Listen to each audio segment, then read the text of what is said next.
Captain Jake Morrison stood on the bridge of the USS Endeavour, watching the stars stretch past the view screen. The research vessel had been traveling through deep space for 3 months now, mapping new systems and looking for signs of alien life.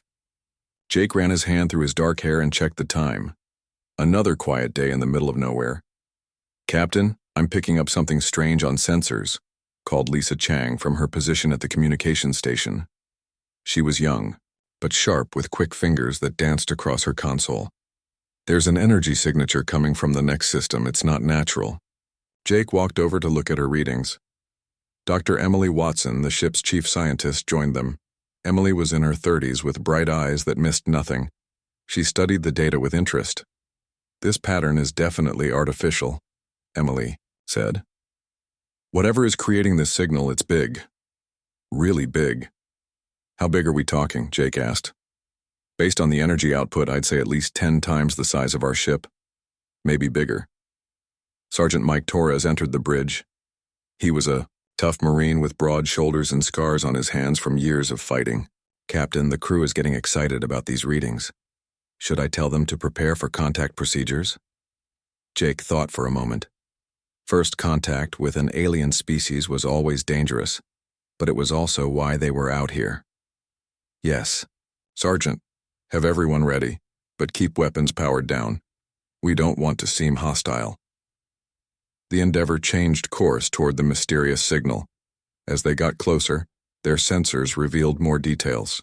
The object was massive, shaped like a wedge with sharp edges and dark metal plates covering its surface. It looked nothing like any human ship design. "It's beautiful," Lisa whispered.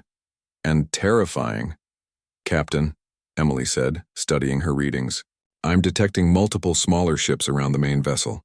They're moving in patrol patterns." "A military formation," Mike observed. "Whoever they are, they know how to fight." Jake nodded. "Lisa, try to establish communication. Use the standard first contact protocols." Lisa began transmitting friendship, messages in mathematics and basic symbols. For several minutes, nothing happened. Then suddenly her console exploded with activity. "Captain, they're responding, but they're not using our frequency. They're overriding our systems somehow." The view screen flickered and changed. Instead of showing stars, it now displayed the interior of the alien ship. Jake and his crew found themselves looking at creatures they had only imagined in nightmares. The aliens stood 8 feet tall with thick, scaly skin that looked like natural armor. Their heads were long and narrow, filled with sharp teeth. Yellow eyes stared at the humans with cold intelligence.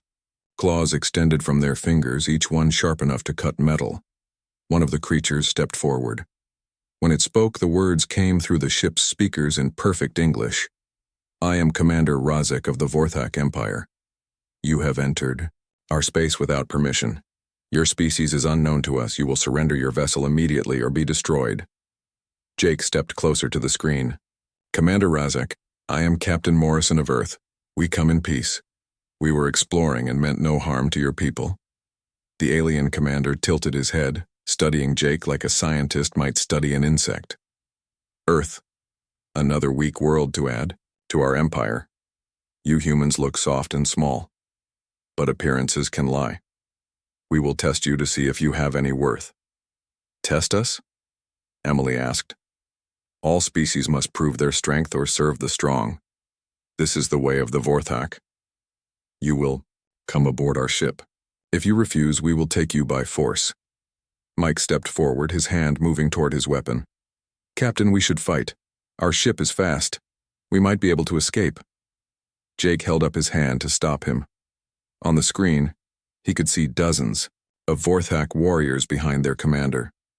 Each one looked like they could tear a human apart with their bare claws. More importantly, he could see the smaller patrol ships moving to surround the Endeavour. "How many people are on your ship, Captain Morrison?" Commander Razek asked. 47, Jake answered honestly.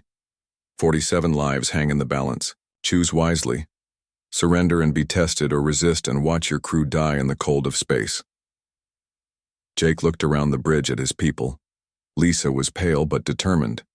Emily was calculating their odds with the quick mind that made her such a good scientist. Mike was ready to fight. even against impossible odds. These people trusted him to keep them alive. "We surrender," Jake said finally. "But I want your word that my crew will not be harmed unnecessarily." Razek's mouth opened in what might have been a smile, showing rows of sharp teeth. "Your crew will be treated according to their worth. If they prove strong, they will live as warriors. If they prove weak, they will serve. This is more mercy than most species receive." The transmission ended. Within minutes, the Endeavor was surrounded by Vorthak ships. Tractor beams locked onto the human vessel and began pulling it toward the massive alien ship. "Captain," Lisa said quietly, "should I try to send a message to Earth? Warn them about this?" Jake shook his head. "They're monitoring all our communications. Now, any message we send might lead them straight to Earth." The cargo bay doors of the alien ship opened like the mouth of some giant beast. The Endeavor was pulled inside and the doors closed behind them. Through the view screen they could see Vorthak warriors waiting for them. Each one carried weapons that looked both advanced and brutal. "Listen carefully," Jake told his crew over the ship's intercom. "We're about to face something none of us trained for, but we're going to get through this together. Stay calm, stay smart, and look out for each other. No one gets left behind." Mike nodded grimly. "What do you think these tests will be like, Captain?" Emily was studying her readings of the alien ship. "Based on their technology and behavior, I think they value strength above everything else. They'll probably try to see how tough we are." "Then we show them," Jake said. "We show them that humans don't break easily." The airlock opened and Vorthak warriors entered the ship. They were even more intimidating up close, their scales gleaming under the ship's lights. Their claws clicked against the metal floor as they walked. "Humans," one of them growled, "you will come with us. Resist and die." Jake stood up straight, meeting the alien's yellow gaze without flinching. "We understand. Lead the way." As they were escorted off their ship and into the alien vessel, Jake noticed something important. His crew stayed together, walking close to each other, ready to protect one another. Lisa helped Emily when she stumbled. Mike stayed near the younger crew members, ready to shield them from danger. The Vorthak might think humans were weak and soft. They were about to learn that some things were more important than individual strength.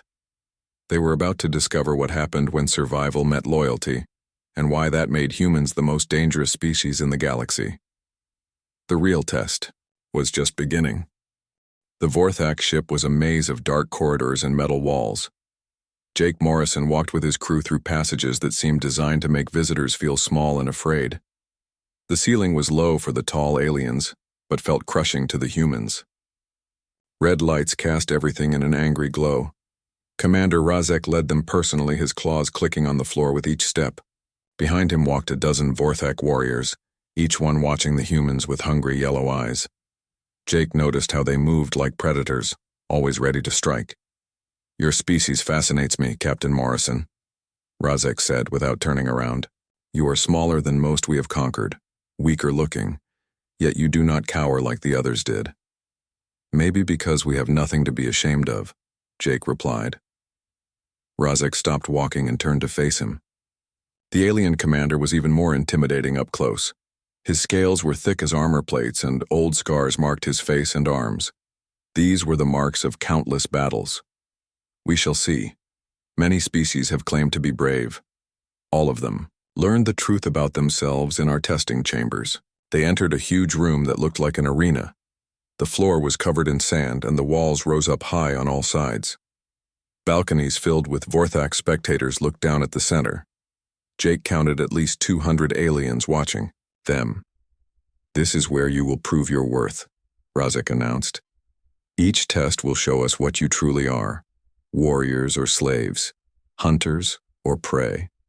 Dr. Emily Watson stepped closer to Jake. "Captain, look at those stains in the sand. That's blood from other species. This is where they kill prisoners." Sergeant Mike Torres scanned the arena with his trained military eye. Multiple exit points, but all controlled by the aliens. "No weapons in sight, but I bet they have plenty. This is designed to be a death trap." Lisa Chang was studying the watching crowd. They're excited. This is entertainment for them. They enjoy watching other species die. Jake felt anger building in his chest, but he kept his voice calm. How many species have you tested here, Commander? Dozens. The Kalari lasted 3 minutes against a single war beast. The Threx managed 7 minutes against 2. The longest any species has survived was the Mortani. They lasted almost an hour. What happened to them? Razek's mouth opened in that terrible smile. They became our slaves. Those who survive but show no real strength serve the Empire. Those who die here die with honor. Those who run or beg become nothing. A large gate opened on one side of the arena. The sound that came out made everyone freeze. It was a roar that spoke of hunger and violence. Something big was moving in the darkness beyond the gate. Your first test begins now, Razek announced. You will face a Thrak beast. It has killed warriors from a dozen worlds. You have no weapons. You have only your minds and bodies. Show us what humans are truly made of. The creature that emerged from the gate was like a nightmare come to life. It stood on 4 legs, each one ending in claws the size of swords. Its body was covered in thick hide that looked bulletproof.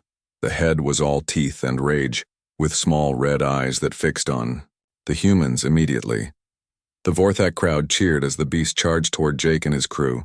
Scatter, Jake shouted. Don't let it corner us together. But instead of running in panic, the humans moved with purpose. Mike Torres went left, drawing the beast's attention.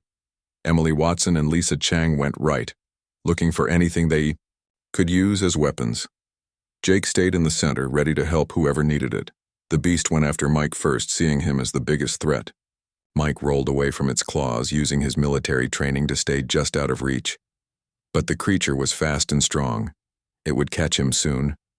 That's when Emily did something that shocked everyone watching. She grabbed a handful of sand and threw it at the beast's eyes, then yelled as loud as she could to get its attention. Over here, you ugly thing, come and get me. The creature spun toward her, confused by the new target. In that moment of distraction, Mike found a piece of broken metal from an old fight. It wasn't much of a weapon, but it was sharp. Lisa was watching everything with her sharp mind, looking for patterns. Captain, it favors its right front leg, and those eyes are small. I think its vision isn't very good. Jake nodded. Emily, keep moving. Mike, wait for my signal. Lisa, keep calling out its position. The beast charged at Emily. She was fast for a scientist, but not fast enough. The creature's claws caught her jacket, tearing the fabric. She stumbled and fell. Jake didn't hesitate. He ran straight at the beast, jumping on its back and wrapping his arms around its thick neck. The creature bucked and twisted, trying to throw him off. Now, Mike, Jake shouted. Mike Torres moved like the trained warrior he was. He slid under the beast while it was distracted with Jake and drove the metal shard deep into its right front leg. The creature roared in pain and rage. But instead of retreating, the other humans moved closer. Emily got back on her feet and grabbed another handful of sand. Lisa found a piece of debris to throw. They all worked together, each one covering for the others. The Vorthak watching had gone quiet. This wasn't how other species had fought. Other species had scattered and run, leaving the weak to die while the strong tried to survive alone. These humans were doing the opposite. When Lisa stumbled, Jake left his position to help her up, even though it put him in danger. When Mike got too close to the beast's claws, Emily created a distraction to pull it away from him. They were fighting, as one unit, protecting each other instead of just trying to survive. The beast was getting tired and frustrated. Its leg was wounded, and the humans kept working together in ways it couldn't predict. Finally, Mike managed to get behind it and strike at another weak spot Emily had identified. The creature collapsed, breathing heavily but still alive. Commander Razek stood up in his viewing box. Enough, he called out. The test is complete. Guards came to lead the wounded beast away. The Vorthak crowd was buzzing with confused conversation. Jake could tell they had seen something they didn't understand. Interesting, Razek said as he came down to the arena floor. Other species fight to save themselves. You fought to save each other, even when it put you in greater danger. That's what humans do. Jake said simply. We look out for each other. This behavior makes no sense. The weak should be abandoned so the strong can survive. This is the natural way. Emily stepped forward, wiping blood from a small cut on her arm. Maybe that's why you need slaves to build your empire. When everyone looks out for everyone, you don't need to force people to help you. Razek studied her for a long moment. In the viewing areas above, Jake could see other Vorthak officers talking quietly among themselves. Some looked confused, others thoughtful. You will face more tests, Razek said finally. Each one will be harder than the last. We will see if this strange loyalty of yours makes you strong or weak. As they were led back to their holding cells, Mike whispered to Jake, Captain, did you see some of those young Vorthak officers? They were watching us differently than the others. Jake had noticed it too. Not all the aliens had looked at them with contempt. Some had seemed almost curious, as if they were seeing something they had never encountered before. In their cell that night, the crew shared the small amount of food they were given. Lisa gave half of her portion to Emily, who had been hurt in the fight. Mike insisted that Jake eat more since he had taken the biggest risks. Through the bars, they could see other prisoners from different species. Most sat alone, staring at nothing. But as the humans shared their food and checked each other's wounds, some of the other prisoners began to watch them with something that looked like hope. The real test was just beginning. But the humans had already started to change things on the Vorthak ship, whether they knew it or not. 3 days had passed since the arena test. Jake Morrison sat in the cramped prison cell with his crew, watching the other prisoners through the metal bars. The Vorthak ship held dozens of different alien species, all captured from conquered worlds. Most of the prisoners looked broken. They sat alone, staring at nothing, eating the thin soup that passed for food without speaking to anyone. But Jake had noticed something interesting. Since the humans arrived, some of the prisoners had started watching them. Captain, Lisa Chang whispered, that blue-skinned alien has been trying to get our attention. Jake looked where she pointed. In the cell across from them, a tall, thin creature with pale blue skin was making small gestures. Its large eyes were intelligent, and it moved its hands in patterns that looked like sign language. Dr. Emily Watson had been studying the other prisoners, like she studied everything else. I think he's trying to communicate without the guards hearing. Look at his movements, they're too precise to be random. The creature pointed to itself, then made a series of hand signals. Emily watched carefully and tried to copy them. The alien's eyes brightened and it nodded eagerly. I think he just told us his name, Emily said. Or at least, that's his identifier. The patterns are mathematical. Sergeant Mike Torres was keeping watch for guards. Whatever you're doing, do it fast. I hear footsteps coming. The blue alien quickly signed something else, pointing to the humans and then to other cells. Before Jake could figure out what it meant, Vorthak guards appeared in the corridor. Humans, one of the guards growled. Commander Razek wants to see you, all of you. They were escorted through the ship's corridors again, but this time, Jake noticed they took a different route. This part of the ship was quieter, with fewer guards. The red lighting was dimmer here. Commander Razek was waiting in a smaller room, not the grand arena. With him stood a younger Vorthak officer that Jake hadn't seen before. This one was smaller than Razek, with fewer scars and eyes that seemed less cold. Captain Morrison, Razek said, I want you to meet Officer Crothan. He has been watching your tests with great interest. Crothan stepped forward. His movement was different from other Vorthak Jake had seen, less aggressive, more careful. Your performance in the arena was unusual, he said. His voice was quieter than Razek's, less threatening. Unusual how? Jake asked. You fought as a group. Most species we test either panic completely or turn on each other when faced with death. The strong abandon the weak to save themselves. This is natural law. Emily spoke up. Maybe that's not natural law. Maybe that's just what you've been taught. Razek's eyes flashed with anger, but Crothan held up a clawed hand. Let her speak. I want to understand their thinking.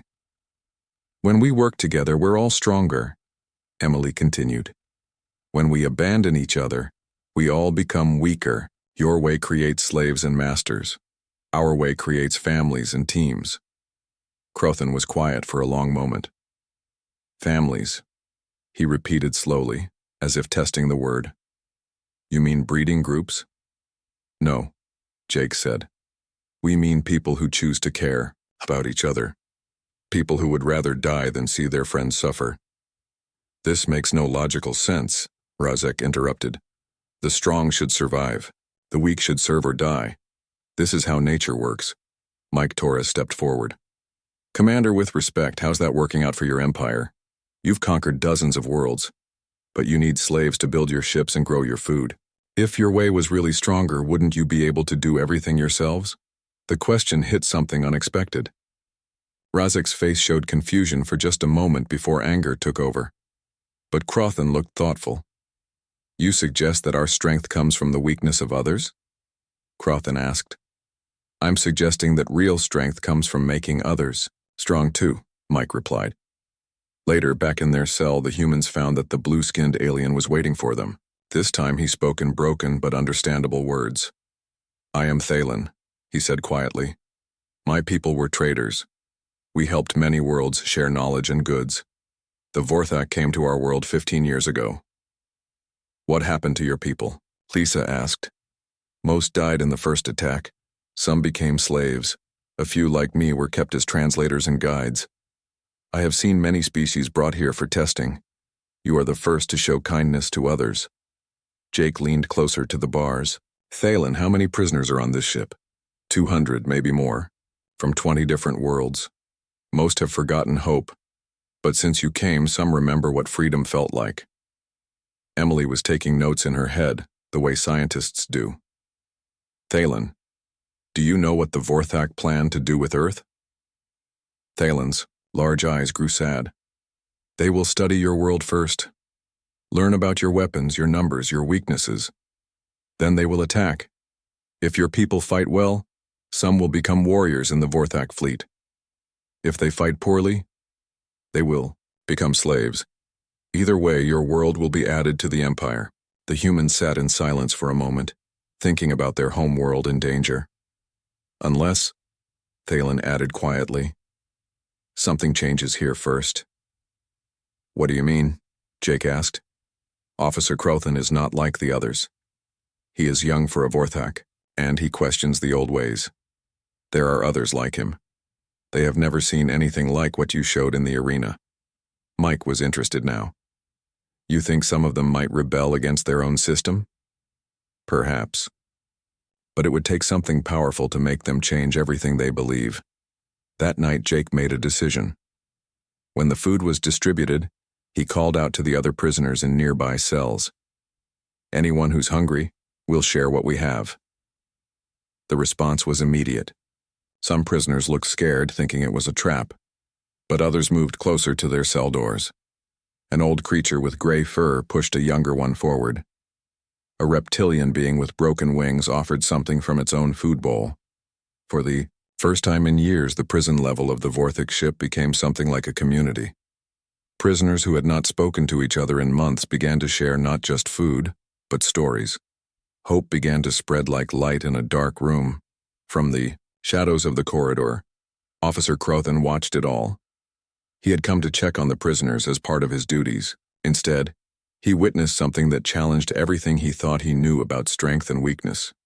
The humans had been prisoners for only days, yet they were changing the entire dynamic of the ship. They were creating something that had never existed in Vorthak space, unity among the conquered. As Crothan walked back to his quarters, he carried with him a dangerous thought. If these small, weak humans could inspire such loyalty and cooperation, what did that say about the Vorthak way of life? More importantly, what would happen if this human influence continued to spread? The young officer didn't know it yet, but he was about to face a choice that would define not just his own future, but the future of everyone on the ship. The seeds of rebellion had been planted, and they were beginning to grow in the most unexpected places. In the prison cells below, Jake Morrison was making plans. Not plans for escape, but plans for something much more dangerous to the Vorthak Empire. Plans to show every prisoner on the ship that they didn't have to accept being slaves forever. The humans were about to teach the galaxy's greatest predators what it really meant to be strong. Commander Razek stood before the humans in the arena once again. This time, the entire Vorthak command staff filled the viewing areas. Word had spread throughout the ship about the strange behavior of these new prisoners. Everyone wanted to see the final test. Jake Morrison looked around at his crew. Dr. Emily Watson stood straight despite the bruises on her arms from previous tests. Sergeant Mike Torres kept his shoulders back, ready for whatever came next. Lisa Chang stayed close to the group, but her eyes were alert and determined. "Today ends your testing," Razek announced, his voice carrying to every corner of the arena. "You have survived longer than most species. You have shown cleverness and teamwork. But now comes the ultimate test of strength." He gestured to a table that had been placed in the center of the arena. On it lay 4 weapons, knives, clubs, and a single energy pistol. You will fight each other to the death. The winner will earn the right to serve as a Vorthak warrior. The losers will die with honor. This is how we determine who among you is truly strong. Jake felt his blood turn cold. Around the arena, he could see Vorthak officers leaning forward, eager to watch the humans destroy each other. In the prisoner sections, Thalen and dozens of other captured beings watched with fear and sadness. "No," Jake said simply. Razek tilted his head. "Excuse me?" I said no. We won't fight each other. A ripple of confusion went through the Vorthak spectators. This had never happened before. Every other species had eventually turned on themselves when faced with this choice. "You misunderstand," Razek said, his voice getting harder. "This is not a request. This is the final test. You will fight, or all of you will die slowly." Emily stepped forward. "Then we'll all die slowly. We won't kill each other for your entertainment." Mike Torres nodded. "The captain speaks for all of us. We stand together." Lisa Chang moved closer to her teammates. "If you want to kill us, you'll have to do it yourself." Officer Crothan stood up in the command viewing area.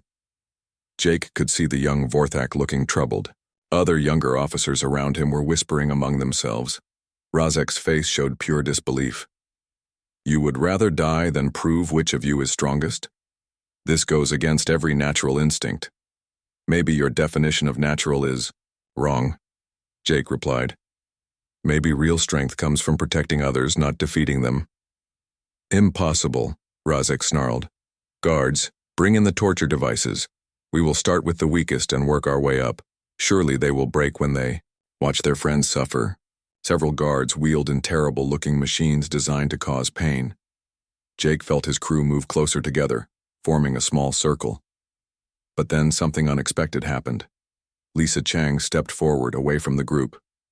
"Stop," she called, out. "If you're going to torture someone, start with me."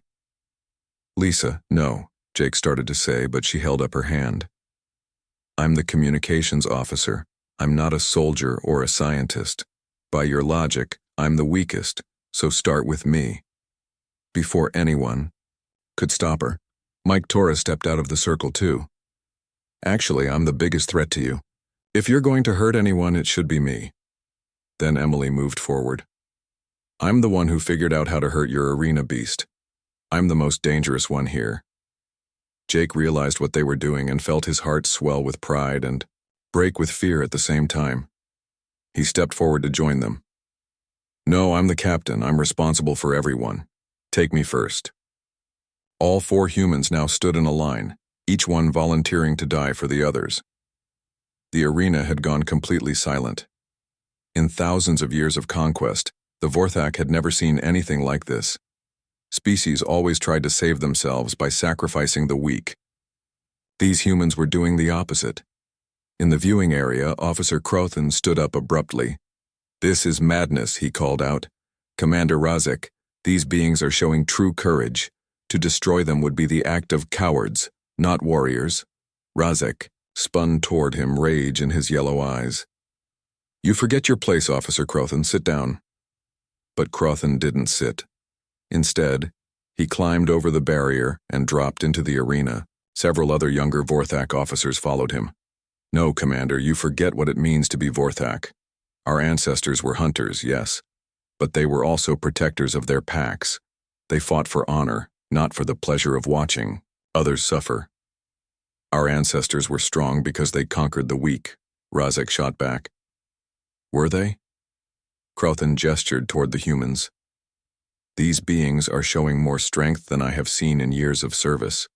They would rather die than abandon each other. When did we stop calling that courage? Other young Vorthak officers were nodding.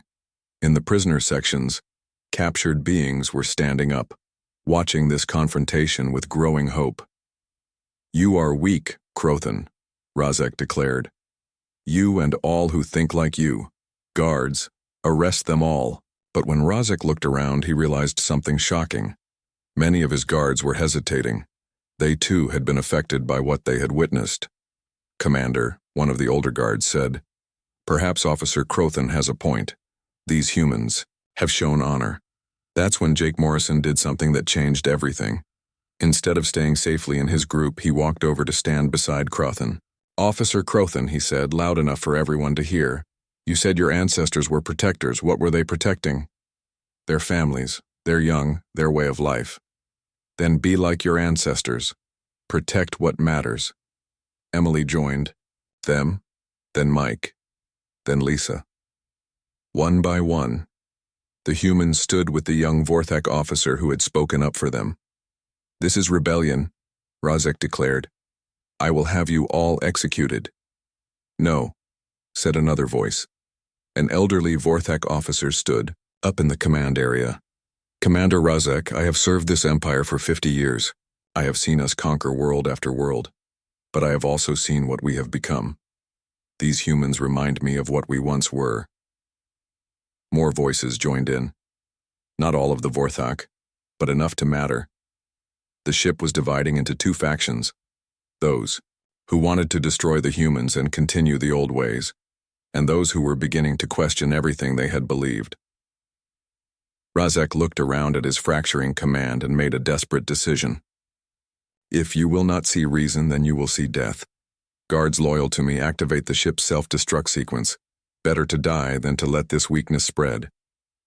But Crothan was already moving. With several other officers behind him, he rushed toward the arena exits. Stop him, he called to his followers. He would kill everyone on the ship rather than admit he might be wrong. The arena erupted into chaos as Vorthak fought Vorthak for the first time in generations. But at the center of it all, 4 humans stood together, still protecting each other even as a civil war raged around them.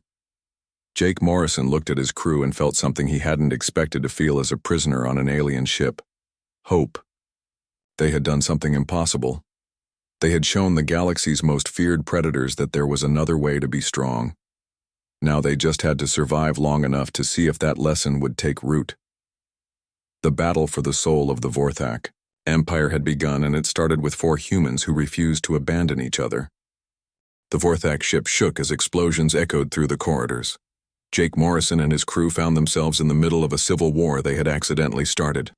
Vorthak warriors fought each other with a fury that spoke of years of hidden doubts finally breaking free. Officer Crothan led a group of younger Vorthak toward the ship's control center. We must stop Razek from destroying the ship, he shouted over the sound of energy weapons firing. He would rather kill everyone than see his worldview challenged. Jake made a decision that surprised everyone, including himself. Instead of trying to find an escape route, he turned to Crothan. What can we do to help?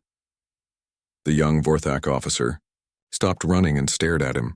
Help? You should be trying to save yourselves. Why would you help us?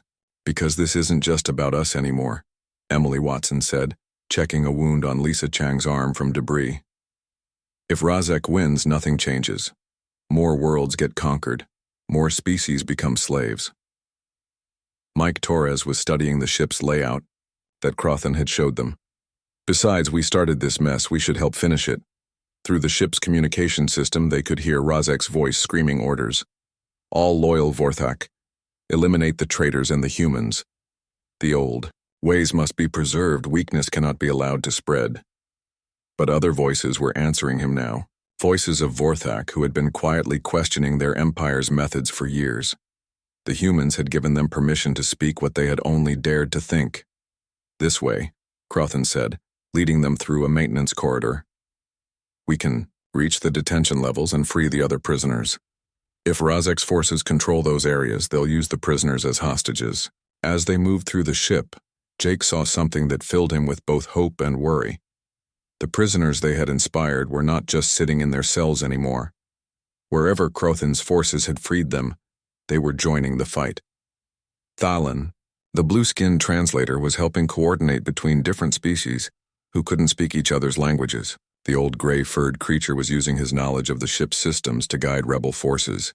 Even the reptilian being with broken wings was contributing, using his small size to scout ahead. "Captain," Lisa said quietly, "look at what we've done. We wanted to inspire hope, but now there's a war." Jake watched a group of freed prisoners working together to barricade a corridor against Razek's forces. "Sometimes you have to fight for the right to hope," he replied. They reached the main detention level to find it already under attack. Razek's loyalists were trying to execute all the prisoners before Crothan's forces could free them. The sound of energy weapons and screaming filled the air. "We're too late," one of Crothan's officers said. Emily Watson surprised everyone by grabbing a tool from a maintenance kit. "No, we're not. Mike, you know demolitions. Can you create a distraction?" Mike Torres grinned, despite the dangerous situation. "Doc, I thought you were supposed to be the peaceful scientist." "I'm a peaceful scientist who's tired of watching good people suffer." Working together, the humans and their Vorthak allies created chaos in the detention area. Emily used her scientific knowledge to overload power conduits, creating smoke and confusion. Mike improvised explosive devices from maintenance supplies. Lisa coordinated their movements using hand signals she had learned from watching the prisoners communicate silently. But Jake Morrison did something that would be remembered long after the battle ended. When they reached a section where Razek's forces had cornered a group of terrified prisoners from multiple species, Jake walked out into the open. "Commander Razek," he called out, making himself a target. "You want to kill humans so badly? Here I am." Razek himself appeared, flanked by his most loyal warriors. His scales were blackened from battle smoke and his eyes burned with fanatic fury. "Captain Morrison, you have destroyed everything. Centuries of Vorthak strength, ruined by your weakness." "Not weakness," Jake replied, staying calm even as energy. Weapons pointed at him. "Growth. Your people aren't becoming weaker, they're becoming better." While Jake kept Razek talking, his crew and Crothan's forces moved into position. But Jake wasn't stalling for a military advantage. He was still trying to save lives, even Razek's life. "Commander, you could end this right now. Call off your forces. Help us build something better than an empire built on slavery." Razek's laugh was bitter and cold. "You still don't understand. The strong rule, the weak serve. This is the only way the universe makes sense." "Then why are so many of your own people fighting against you?" Emily asked, stepping up beside Jake despite the danger. "If your way is really stronger, why does it need to be enforced at gunpoint?" The question hit something in Razek that even his fanaticism couldn't protect. For just a moment, doubt flickered in his eyes. Jake saw it and pressed forward. "Your officer Crothan isn't weak. Your younger warriors aren't weak. They're strong, enough to admit when something isn't working. That takes more courage than blindly following old rules." That's when the battle turned, not because of weapons or tactics, but because of something simpler. Several of Razek's own guards began lowering their weapons. They had been listening to the conversation, and Jake's words made sense to them in a way that Razek's anger no longer did. "You betray everything we are," Razek snarled at his wavering forces. "No," said one of the guards, a scarred veteran who had served for decades. "We remember what we were supposed to be, warriors who protect, not predators who consume." Final confrontation came when Razek, in desperate rage, tried to activate the ship's self-destruct manually. He would destroy everyone rather than see his worldview proven wrong. But he was stopped not by Crothan or the rebel Vorthak forces.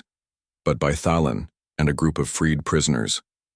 The species that Razek had considered weak and worthless worked together to prevent him from committing mass murder. As Razek was restrained, Jake felt no satisfaction, only sadness. The Vorthak commander was a product of a system that had taught him that might made right.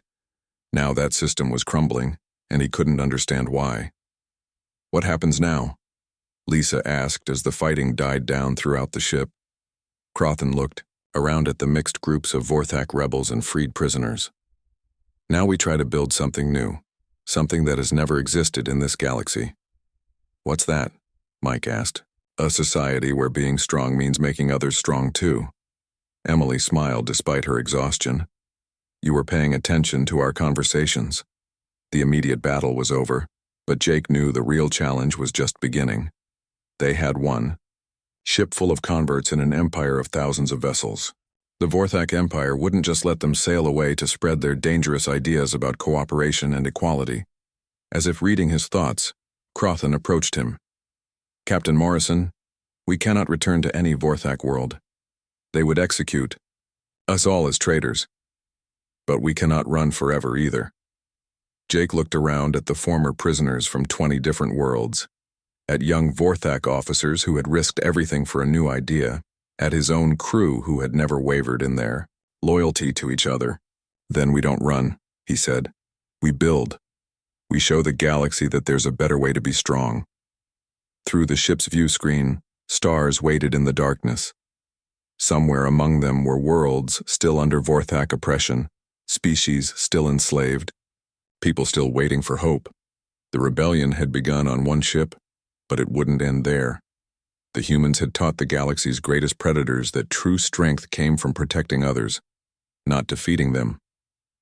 Now they had to prove that. Lesson could change an entire galaxy. 6 months had passed since the rebellion on the Vorthak ship. Jake Morrison stood on the bridge of what was now called the Unity, watching a small fleet of mixed vessels approach a planet under Vorthak occupation. The ship had been renamed by its diverse crew, and it no longer looked like the predator vessel it once was. Officer Crothan, now calling himself simply Crothan, stood beside Jake. The young Vorthak had grown into his role as a leader, but he had learned to lead by example, rather than by force.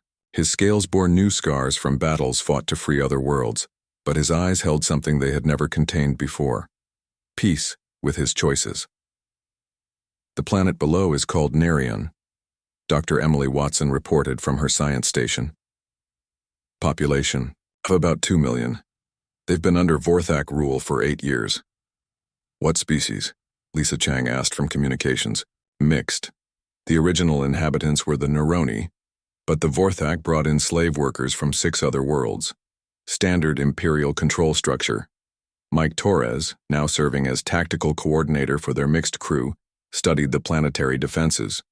3 Vorthak warships in orbit, standard garrison of about 500 troops on the surface. They won't expect what we're bringing.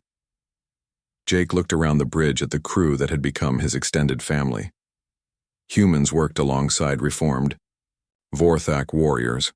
Thalan coordinated between species that had once been enemies. Former slaves operated weapon systems alongside their former captors, united by a common cause.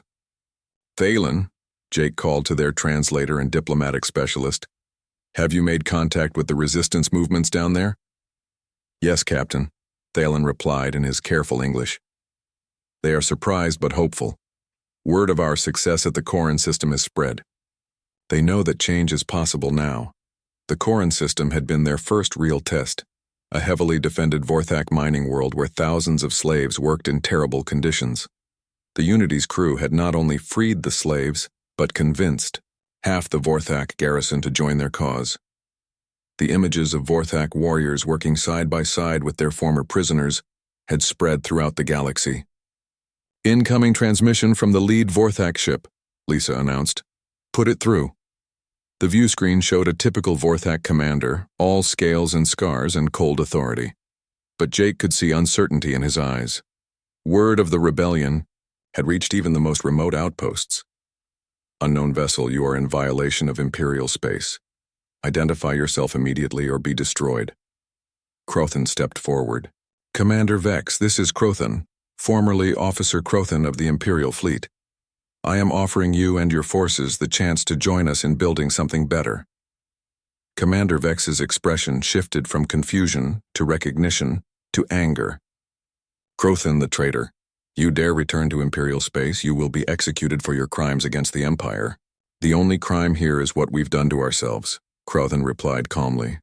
We turned from protectors into predators. We forgot what strength really means. Strength means conquest. Strength means dominance over the weak. Jake moved to stand beside Crothan. Commander, my name is Jake Morrison. I'm from Earth. 6 months ago, your people captured my crew. We were supposed to be tested, broken, turned into slaves or warriors. Instead, we learned from each other. Humans, Vex sneered. The weak species that corrupted our warriors with their softness. Emily Watson joined them at the view screen. Commander, look around your bridge. How many of your crew joined the fleet because they wanted to, and how many because they had no choice? How many would stay if they were free to leave? The question clearly struck something unexpected. Jake could see Vex glance at his own crew, perhaps seeing them differently for the first time. It doesn't matter, Vex said, but his voice lacked conviction. The Empire provides order. Without it, there would be chaos. Mike Torres stepped forward. Commander, we've freed 17 worlds in the last 6 months. Have you seen chaos in any of them? Or have you seen something else? On cue, Lisa activated a holographic display showing scenes from the liberated worlds. Former slaves and former masters working together to rebuild damaged cities. Mixed crews operating trading ships that spread prosperity instead of conquest. Children from different species playing together in schools that taught cooperation instead of dominance. This is impossible, Vex whispered, staring at the images. Different species cannot work together. The strong always dominate the weak. Then explain what you're seeing, Jake said gently. Commander, we're not asking you to surrender. We're asking you to come down to the planet with us. See for yourself what happens when people choose to work together instead of being forced to submit. For long minutes, the two ships faced each other in space. Jake could almost see the struggle happening in Commander Vex's mind. Everything he had been taught said that humans were weak, that cooperation was impossible, that only force created order. Finally, Vex spoke. I will come aboard your ship, but my weapons will remain active. At the first sign of treachery. Understood, Jake replied. But Commander, bring some of your younger officers with you. Let them see this too. An hour later, Commander Vex and 3 of his officers stood on the Unity's bridge, watching in shock as the daily operations unfolded around them. A Vorthak engineer worked with a human scientist to improve the ship's systems. Former prisoners from multiple species coordinated defensive measures. Most disturbing to Vex's worldview, nobody seemed to be in absolute command. Decisions were made through discussion and consensus. This cannot work, Vex muttered. Without clear hierarchy, without fear to enforce discipline, everything falls apart. Look around, Crothan said to his former commander. Do you see anything falling apart? One of Vex's younger officers, a female named Thyra, was staring at a group of mixed-species engineers solving a technical problem together. Commander, they're actually more efficient than our crews. No one is afraid to suggest improvements because they won't be punished for questioning authority. Efficient or not, it goes against everything we are, Vex replied. But Jake could hear the doubt creeping into his voice. The real moment of change came when they reached the planet's surface. The Unity's crew didn't attack the Vorthak garrison. Instead, they sent down mixed teams to talk to both the garrison and the enslaved population. Jake found himself in a meeting room with Commander Vex, garrison leader Commander Korax, and representatives from all the enslaved species on the planet. For the first time, masters and slaves sat at the same table as equals. This is madness, Korax declared. We cannot negotiate with property. We're not property, said Vala, a Neroni woman who had become the unofficial leader of the resistance. We're people. We have names, families, dreams. The only difference between us and you is that you have bigger weapons. The difference is that we are stronger, Korax shot back. Are you? Emily Watson asked. Commander, how much time do your forces spend watching the slaves, preventing escapes, putting down small rebellions? How much of your strength is wasted on maintaining fear? Korax started to answer, then stopped. Jake could see him thinking. Vala continued, if we worked together instead of one group dominating the other, we could accomplish so much more. Our people know this planet's resources, weather patterns, dangers. Your people have technology and military training. Together we could make this world prosper instead of just survive. Commander Vex was listening intently. And you would trust us? After 8 years of oppression? Trust has to start somewhere, Vala replied. Your officer Crothan and Captain Morrison have shown us that Vorthak and humans can work together. Why not Vorthak and Neroni? The negotiations took 3 days. Jake watched as centuries of thinking slowly began to change. Not all the Vorthak were convinced. Some, like Korax, remained committed to the old ways and chose to leave the planet, rather than participate in the new arrangement. But others, especially the younger officers, began to see possibilities they had never imagined. The breakthrough came when a crisis hit. A massive storm system, the kind that regularly devastated the planet's mining operations, approached the WoW main settlement. In the old system, the Vorthak would have sheltered safely while ordering the slaves to continue working, accepting massive casualties as the cost of maintaining production. Instead, Commander Vex found himself working with Vala to evacuate everyone to safety. Vorthak technology and Neroni knowledge of local conditions combined to save thousands of lives that would have been lost under the old system. As they stood together watching the storm pass, Vex said quietly, I have served the Empire for 20 years. I have conquered 6 worlds, but I have never saved lives before today. How does it feel? Jake asked. Different? Better? Vex paused, watching former slaves and former masters working together to clear storm damage. Captain Morrison, if we do this, if we choose your path, the Empire will send fleets to destroy us. They'll try, Mike Torres agreed. But every world we free, every Vorthak who chooses cooperation over conquest, makes us stronger. And them, weaker. 6 months later, Jake Morrison stood on the bridge of the Unity once again, but now it was the flagship of a fleet of 30 ships, crewed by volunteers from dozens of species. The rebellion had become something nobody had expected, a new kind of civilization. Captain, Lisa Chang called from her expanded communications center. We're receiving reports from the outer colonies. 3 more Vorthak commanders have declared independence from the Empire. They're requesting assistance in transitioning their worlds to cooperative governance. Emily Watson looked up from her research station, where she worked with scientists from 15 different species. Jake, the medical and technological advances we're achieving through interspecies cooperation are incredible. We're solving problems that individual worlds struggled with for centuries. Commander Vex, now serving as coordinator for reformed Vorthak forces, approached Jake with a report. Captain, the Imperial fleet has massed near the Corvin system. Intelligence suggests they're planning a major offensive to crush our movement before it spreads further. Jake nodded. This confrontation had been inevitable. The old Empire couldn't allow proof that their way wasn't the only way. How many ships? Over 200, led by Supreme Commander Razek. Jake felt a chill. The former commander of the ship where this all began had apparently survived the rebellion and been promoted. The Empire was sending its most fanatical leader to end what they saw as a dangerous infection. Crothan joined the group, his expression serious. Captain, Razek will show no mercy. He sees our success as a personal insult to everything he believes. This won't be a battle for territory. This will be a war for the soul of the galaxy. Then we'd better make sure we win it, Jake replied. The final confrontation took place at the edge of the Terran system.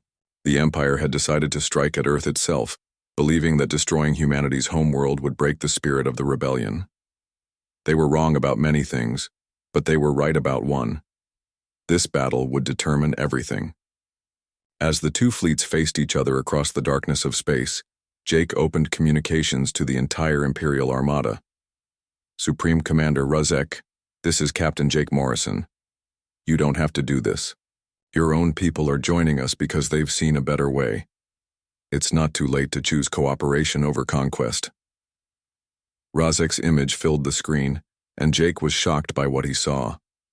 The Vorthak commander looked older, more scarred, with eyes that burned with fanatic hatred. Captain Morrison, you have corrupted my species with your weakness. Today that ends. When Earth burns, the galaxy will remember that strength comes from conquest, not from your pathetic cooperation. Ruzek, Crothan's voice cut in. Look around. You. How many of the ships in your fleet are crewed by volunteers? How many are there because they want to be versus because they have to be? It doesn't matter, Ruzek snarled. Duty is duty. Order is order. Then let's see which is stronger, Jake said quietly. Forced obedience or chosen loyalty. The battle that followed became legend throughout the galaxy. Not because of its violence, though it was fierce, but because of what happened during the fighting. As the two fleets clashed, something unprecedented occurred. Ships from Ruzek's own fleet began switching sides. Not all of them, but enough to matter. Crews that had been forced into service saw their chance for freedom and took it. Young officers, who had been inspired by stories of the rebellion, chose to fight for hope rather than fear. The turning point came when the Unity itself was damaged and drifting helplessly. Ruzek's flagship moved in for the killing blow, intent on destroying the ship that had started the rebellion. But Ruzek's attack was blocked by one of his own vessels. Commander Thera, the young officer who had visited the Unity months earlier, had convinced her crew to defect at the crucial moment. Stand down, Thera, Ruzek commanded. That is an order. No, Supreme Commander, Thera replied. I follow a higher law now. The law that says we protect those who cannot protect themselves. The law that says strength comes from what we build, not what we destroy. More ships joined Thera's defection. The Imperial fleet began to fracture as crews chose sides. Those loyal to the old ways fought desperately, but they were outnumbered by those ready to embrace change. In the end, it was Ruzek himself who ended the battle. Faced with the collapse of everything he believed in, faced with his own people, choosing hope over fear, he activated his ship's self-destruct rather than admit he had been wrong. As Ruzek's ship exploded, Jake felt no joy, only sadness for a being who had been so trapped by his own hatred that he chose death over growth. The aftermath of the battle marked the beginning of a new era. The Vorthak Empire officially dissolved, 6 months later, replaced by the Galactic Cooperative Alliance. Worlds that had been enemies for centuries began working together. Trade routes became paths of friendship rather than conquest. Jake Morrison eventually returned to Earth, but not to retire. He established the Interspecies Academy, where beings from throughout the galaxy came to learn the principles that had transformed the known universe. That diversity made communities stronger, that cooperation achieved more than conquest, and that true strength came from protecting others rather than dominating them. Years later, as an old man, Jake stood in the Academy's main hall, watching students from over 100 different species learning together. A young Vorthak was helping, a struggling human with mathematics. A group of former slave species had formed a research team that was revolutionizing space travel. Children who would have been enemies under the old system played together in the courtyard. Crothan, now elderly but still strong, joined him at the window. Captain, do you ever wonder what would have happened if you had chosen differently that day in the arena? If you had fought each other as Ruzek demanded? Jake smiled, watching a mixed group of students work together to solve a complex engineering problem. Every choice creates a different future, my friend. But I know this.